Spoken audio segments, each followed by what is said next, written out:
InvestorIdeas.com podcast. Good afternoon and welcome to another episode of InvestorIdeas.com podcasts.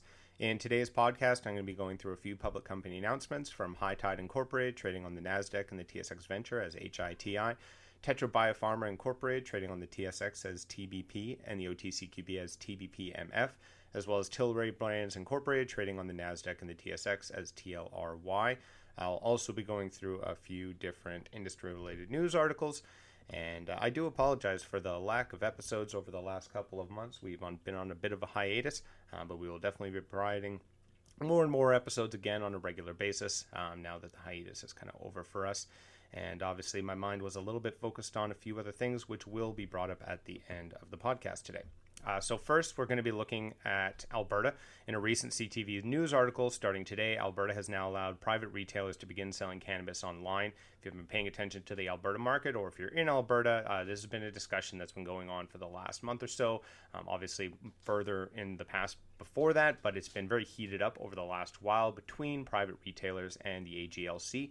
And I'll get into some of the details right now. So private retailers will still need to apply for accreditation through the AGLC. And they'll also have to use age verification program and undergo a compliance check in order to sell and deliver cannabis products. So while the province has more than 750 cannabis stores, only 5 companies have received approval from the AGLC, permitting 74 locations to ship and sell online. Now, there's several major players that are saying they're not going to make tomorrow's deadline, said John Prasagius, a University of Alberta professor and the academic director for the Centre for Cities and Communities. Now, Alberta is requiring some things that other provinces that have moved to this model have not, he added. The age verification programs are somewhat more stringent than other provinces, and some independent retailers have suggested that online sales will not be a viable option given some of the AGLC requirements. You're going to have to hire delivery drivers, so that means an added wage, potentially gas, vehicle insurance, commercial liability, said Joshua Vera, owner of Elevate Cannabis. And by the time you make your delivery, there's really no margin to be made, and it's just not feasible, he added. It's not a favor to independent retailers. Now, the AGLC says it's exploring the option for third-party delivery companies like Uber Eats or Skip the Dishes to be allowed to offer cannabis. Third-party delivery companies started to offer alcohol in 2020. So, Alberta, obviously moving to a different model. There's going to be a lot of difficulties with this, and there's going to be a lot of issues facing the Alberta market over the next while. Really what this shows, and it's a industry trend, not just in Canada or just in Alberta in this instance, but basically pretty much on a global scale. When you're looking at the cannabis industry, this trend pops up quite recurrently, which is the idea of consolidation. And Alberta was a great example, which I talked about very early on, of giving away an aggressive amount of licenses to some towns and areas of the province that really didn't need the amount of dispensaries or licensed retailers that are there now. And this was to try to jump ahead of other provinces. Early on with legalization in Canada, they really tried to take advantage of the fact that they were a little less strict with trying to allow cannabis businesses to operate. Now, the upside to this was a lot of businesses and chains were able to start up in Alberta and then expand outward. This gave people a lot of sort of basic capital to expand their businesses. It also gave them a good testing ground to test out products, to test out sales, to test out the entire infrastructure of their systems. And a lot of chains did succeed quite well because of this system that Alberta allowed early on. Now, the downside to this was obviously for a small private retailer, when you're looking at a person who only owns one store, maybe two, this is a big difficulty for them to now compete with a lot of these chains within the Alberta market. And this is what they're talking about here with how we have 750 cannabis stores and 5 have gotten approval, which means 74. So 10% of the entirety of the cannabis retail in Alberta will be able to sell online. Now, is that going to be such a significant advantage for them? You bet your ass it is. And that's where you're going to see that a lot of these brands. So there's going to be an upside here to the branded side of the industry. So for companies who have established themselves as a brand chain, they're probably going to be doing fantastic in Alberta over the next month. They're going to be able to probably buy up or move out a lot of their competition. And this is going to allow them to expand into other provinces more aggressively. This will also be an indicator for other provinces of how this system works, what the downfall is going to be. And this could be something that not just other provinces look at, but also states in the U.S. start looking at, where you have some states that are overburdened with the amount of licenses. Obviously, they're not working through the government at the moment. Everything's pretty much privatized. But again, when it comes to delivery and stuff, we've seen the same things sort of play out in other markets as well. And this is mainly due to the margins, which was mentioned here by one of those private retailers that, unfortunately, for cannabis companies, if you are legal and you are in the legal recreational market, whether in the States or in Canada, your margins are tight. You are really playing a tough game of playing with a huge cost to your inventory and very tight margins on your sales, very controlled margins on literally every aspect of the industry, a huge amount of taxes, a huge amount of regulatory ribbon that you need to cut through.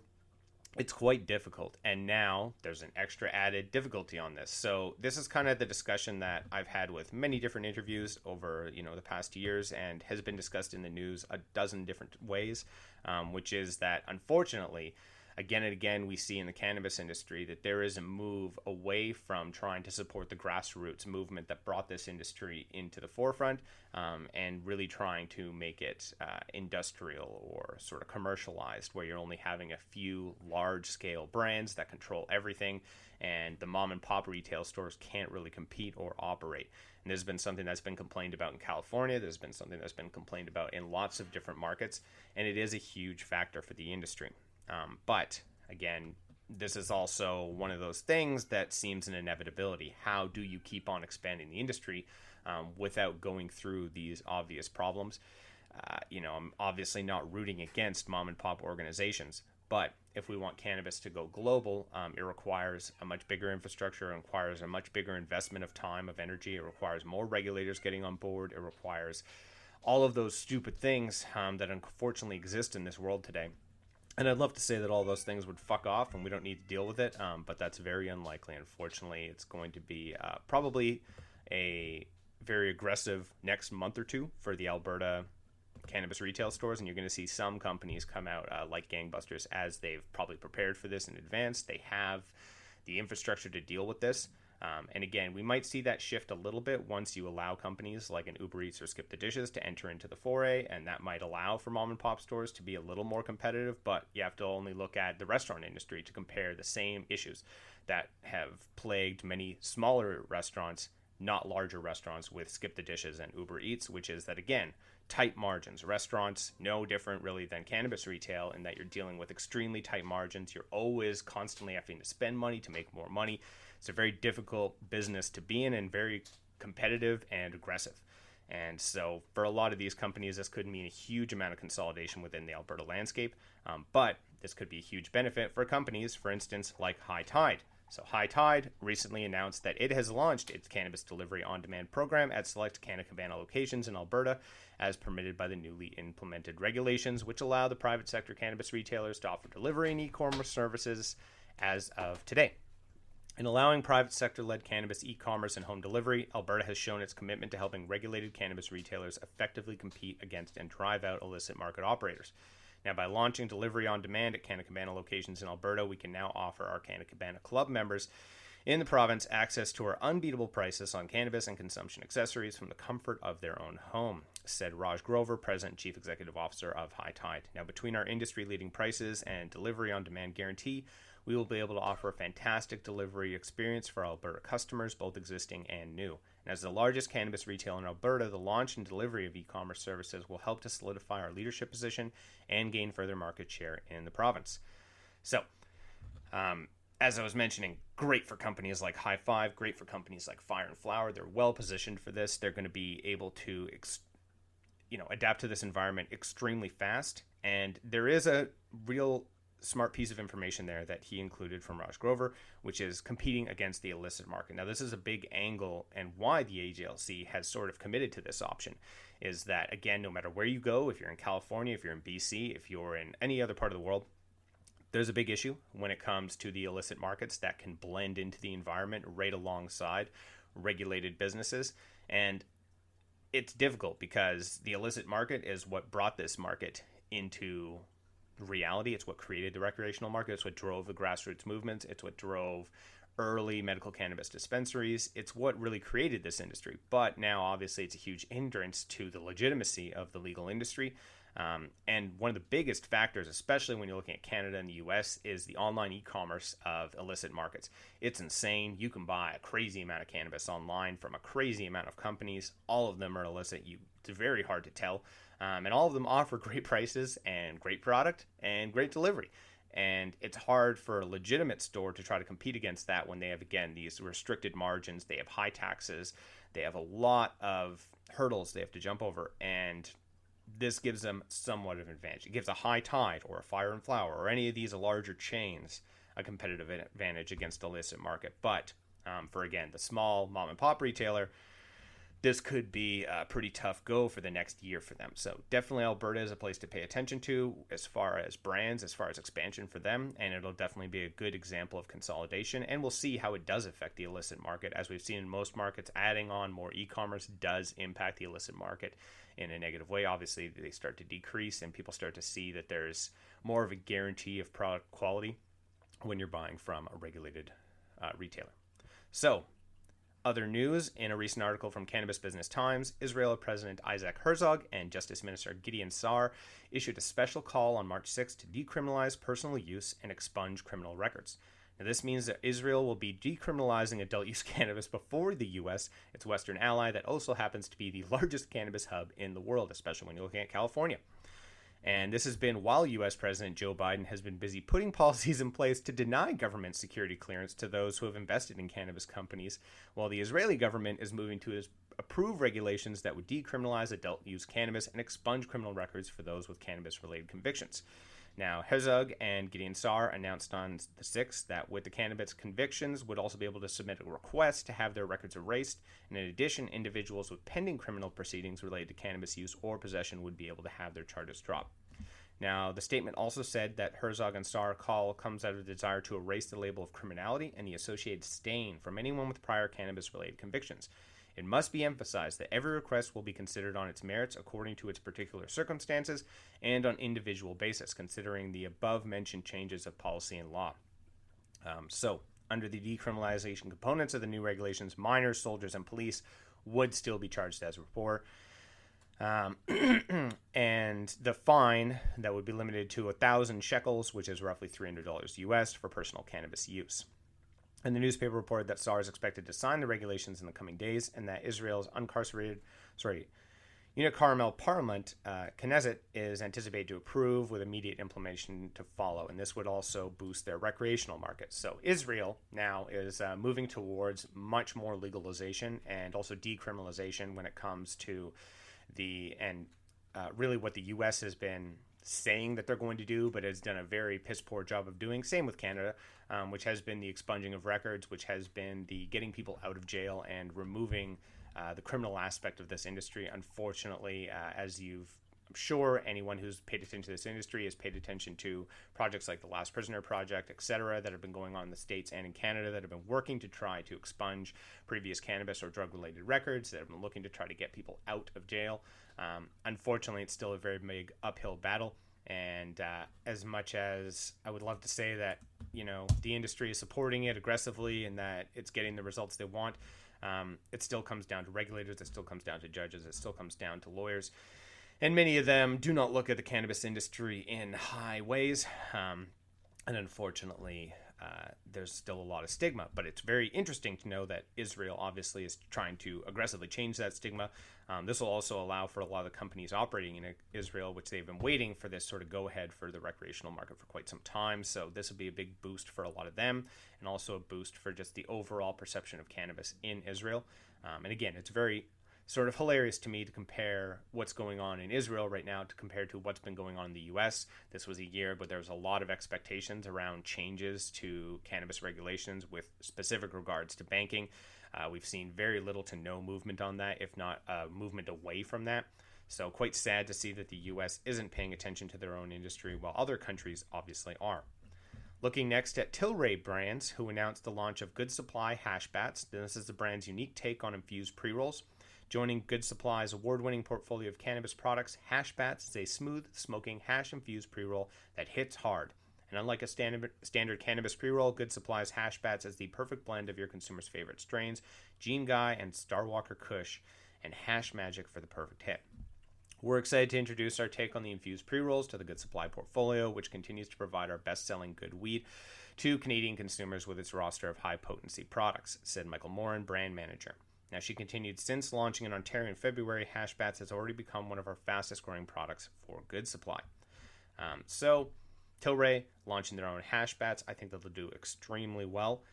This is something I've talked about a few times, which is the sort of adjustment of pre-rolls you're starting to see in different markets now. Obviously, in the U.S., it's a little bit more of an open grab scenario, especially in California. You're seeing lots of like moon rocks and pretty crazy Cannagars and those types of options coming onto the market, which is very cool, and I am very jealous. But in Canada and in other markets, you're starting to see at least the rollout of a lot of these hash-infused pre-rolls, or you're starting to see as well the straight up blunts as well, and pre-rolled blunts. So I do think that this is going to be more of a thing you're going to start to see, and also now that regulations have sort of allowed for some of these options, I think that this is going to be where a lot of people start moving when you're considering pre-rolls as something a little bit of a spicier option. Again, I've talked about the sort of 10-pack options that have been out there, like the cigarette style cartons, and how successful those have been, and how some companies have even moved to a 20 or 100 pack. I think that option will do really well. And then again, I think you're going to continue to see a separation from middle of the road products that are just kind of generic pre-rolls with not a lot offering to them. And I think you're going to start to see a movement much more aggressively towards sort of really eccentric, over the top connoisseur pre-rolls. And then you're going to see like the bulk cigarette pack of pre-rolls. And I do think that it's very much, that is what the market is mostly divided into, is that sort of two categories of people. When you're going to the average retail stores, there's a lot of people who are willing to try new things. So, I mean, there's always going to be room for middle of the road pre-rolls for just the person who's bored, wants to try something new. But I think in general, you're going to see the highest amount of sales in that sort of, again, bulk low section, and then products like this, where you have hash infused into it, or moon rocks, or any of those types of products coming out. So lastly, for public announcements today, I wanted to look at Tetra Biopharma Incorporated, who announced that Health Canada approved the amendment of a Phase 1 study conducted in collaboration with Dr. Justus Aswad in the University of Montreal Hospital Research Centre. The study will assess the safety profile of low and moderate doses of inhaled CBD and determine the cognitive, behavioral, and biological effects of CBD in adults who occasionally use cannabis. And the clinical trial has been authorized by Health Canada, who also recently approved an amendment to the research protocol to increase the dosage of the study to 100 milligrams of CBD to be assessed in the study. Now, under the collaboration, Tetra will supply the synthetic cannabinoid ingestible drug products, and placebo in exchange will gain access to clinical data collected in the study, and the data will include safety, pharmacokinetic, and pharmacodynamic in human exposed to Tetra's inhaled CBD product. Okie doke. Now, Dr. Justus Aswad commented, "There's an urgent need to accelerate the research effort to provide accurate information about the effects of cannabinoids in cannabis. This study will be critical to clarify the psychological, cognitive, and biological effects of CBD at doses that are commonly used by consumers. The approval from Health Canada is a major step in achieving these goals." So I only brought this up to show really just how sad this entire debacle is. The fact that Tetra Biopharma even got approval for this type of study. And I'm not saying that studies in this vein are a complete waste of time, but anyone who is debating what the cognitive, behavioral, and biological effects of CBD in adults who use them are has not been paying to shit in the world for the last, 4 to 5 years, because there's been an extreme amount of data that's come out from the US, that's come out from Israel, that's come out from Canada, that's come out from all over the world. Looking at a company that I've mentioned a million times, Chiron Life Sciences, they have an entire fucking clinic set up in multiple locations in South America that has exactly that data, and with much higher doses than 100 milligrams, which is laughable when you consider what most experts say about what CBD is required, all these sorts of things. It's very hilarious to me that this study would get approved, that a fucking university would be involved with it, and that this company, Tetra Biopharma, who is, I'm not going to say too many negative things, but they've got a lot of things that I would not be too excited about them being the test company to use their CBD products, as nothing about that company shows me that they know how to properly extract CBD, that they know how to get the proper full spectrum or partial spectrum product. They seem to be strictly a biotech company, and again, I've talked about the differences and the difficulties with these companies working in this sort of aspect, the pharma play with cannabis, and how unfortunately a lot of these people lack the expertise or the knowledge of the plant. to actually produce the results or the effects. And a lot of the time what they do is it's pretty much a research result that muddies up the water. And I think that that's what you're going to get out of this, is a lot of really inconclusive and bullshit results. No offense to the people working on this, not trying to say you guys are wasting your time, but again, people who are confused or uncertain about the effects of CBD, about the overall usage of CBD, please, for the love of God, do some research for 5 minutes and look. There's thousands of papers, there's thousands of studies. It's crazy how many people do know what the effects of CBD are, what the dosage are, down to a very exact science. And there's companies that are well ahead of Tetra Biopharma in this regard. And this is why I think that there's, again, going to be a lot of muddying of the water here. You're going to see that there could be some damned, there could be some inconsistent results. And that seems to be very much why, a Health Canada or any of these groups would pay for these studies or fund these studies, similarly to how in the past you had tobacco companies who funded studies to try to disprove that nicotine was addictive, trying to prove that CBD is effective or healthy or not dangerous at this point is like trying to prove that water is drinkable. It's already been proven. The products are out there. People have been ingesting this now at much higher doses than 100 milligrams. They could do this study much easier than this stupid one that they're doing. So I just wanted to bring this up to show exactly that this is still going on. And this is that discussion that I've brought up many times of when people say there's not enough data. We still need more information. We still need more data. I don't understand where that logic comes from. I think people who say that are fundamentally stupid. No offense, but you're a dumb person when you look at this industry. The same as when people say, well, we don't quite know the effects of psilocybin. We don't quite know if cannabis isn't dangerous. Absolutely we do, because millions of people are consuming it on a daily basis. Millions of people are not having adverse side effects. We've been exposed to these drugs for thousands of years, more so than any other products on the planet. We have an endocannabinoid system. It is built into us. We are designed to interact with this plant. It's possibly the only plant out there that we are specifically designed and calibrated to deal with directly. And the fact that there's still people who debate that, who don't see that, who think that there's more data needed, those people, I don't know what to tell you. I think you are a waste of a human. You don't understand how to think. Clearly, there's no amount of data that could be given to you, or you're a person who just doesn't believe anyone but yourself. When I know that there's a lot of doctors and scientists and people who are experts out there who do have that mindset, so that could be part of the problem. But it's very sad for me that university students are going to be wasting their time on a study that is so unnecessary at this juncture and the world we're in. Lastly today, we're going to talk about truckers, because obviously I live in Canada, so this has been a huge issue. I'm not going to go too controversial on it. I'm just going to bring up some of the obvious things that are a little hilarious and related to this industry. So in a recent article from Business Insider, while the grueling lifestyle and aging workforce has led to a national shortage of truck drivers, a Wells Fargo executive believes that there's another issue exacerbating the labor crunch: marijuana testing. Now, according to Chris Harvey, Wells Fargo, head of the equity strategy, drug screenings paired with the nature of the job, which often requires truckers to spend weeks on end away from home, and has led to the majority of truckers, or many truck drivers, to leave the industry. Harvey said that the issue will continue to push the price even higher, worsening a surge in transportation costs that have left consumers facing price hikes and shortages. It's really about drug testing, Harvey said, speaking at an industry conference on Wednesday. Now, we've legalized marijuana in some states, but obviously not all. And what we've done is we're excluding a significant portion of the trucker industry. Now, the role of marijuana testing and employee screening has been under debate in recent years, especially as the labor shortage continues to place more power in the hands of workers. Now, at the same time, marijuana use has become more accepted.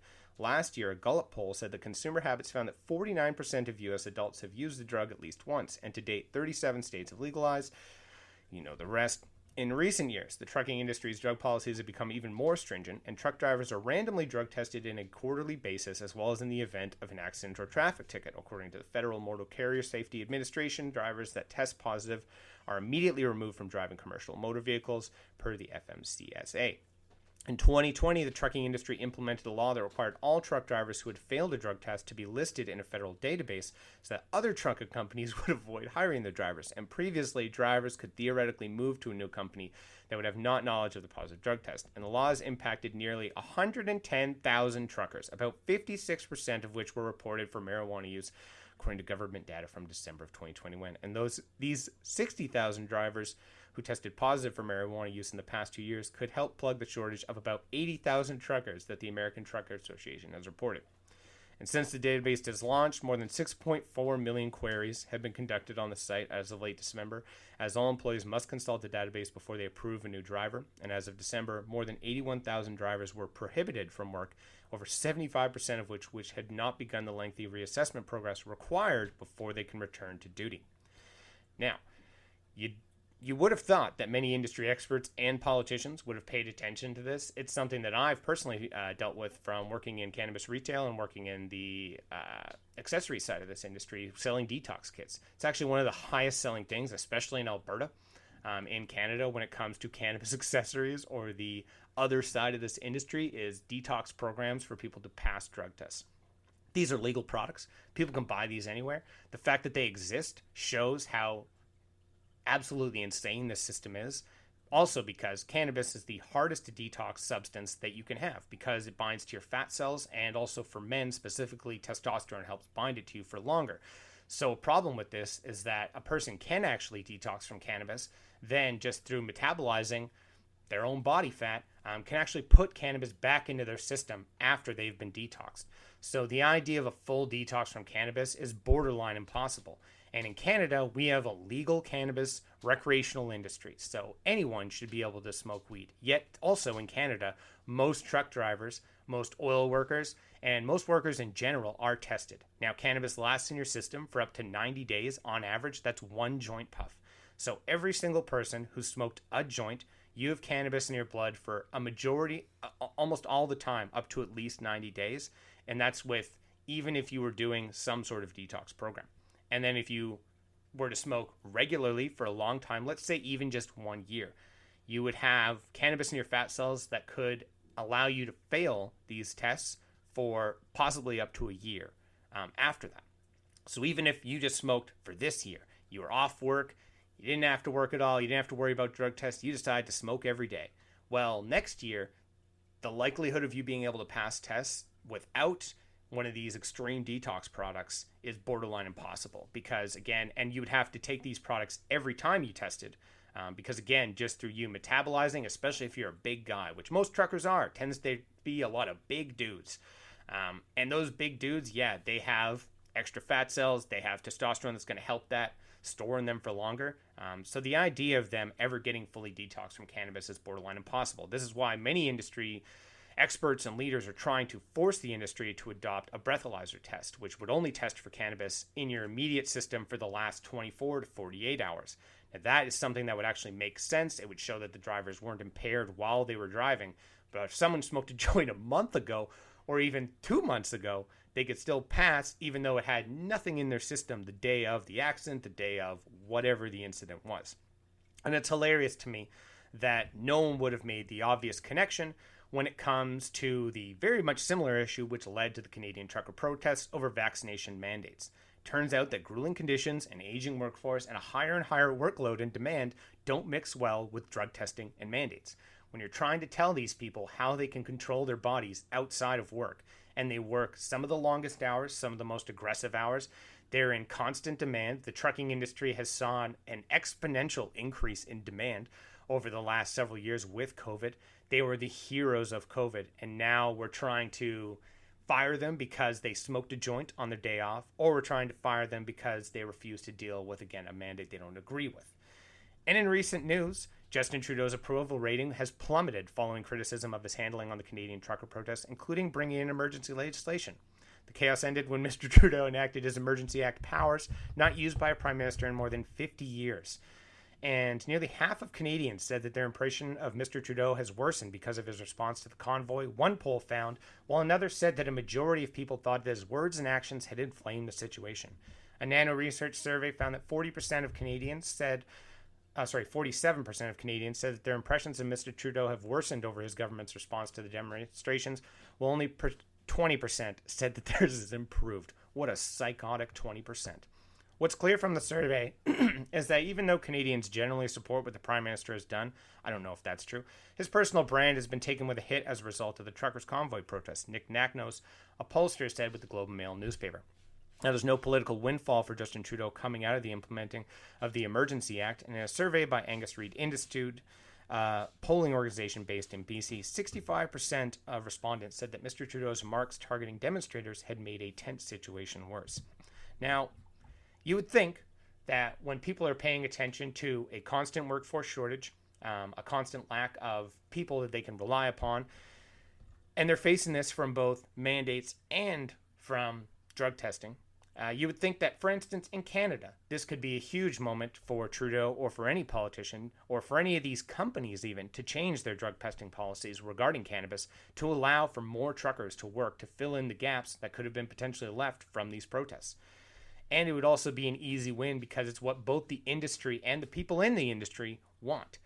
Because it doesn't make sense from a chemical stance, from a regulatory stance. Again, when I can legally sell a product that detoxes to allow you to pass a drug test that you're legally required to take, what the hell is the point of that drug test? Also, something to note is that every other substance on the planet is 10 times easier to detox than cannabis. So I could do meth today, take a detox drink, work tomorrow, take the test, pass, no problem. I could smoke a joint today, take the detox test, take a test tomorrow, and possibly fail.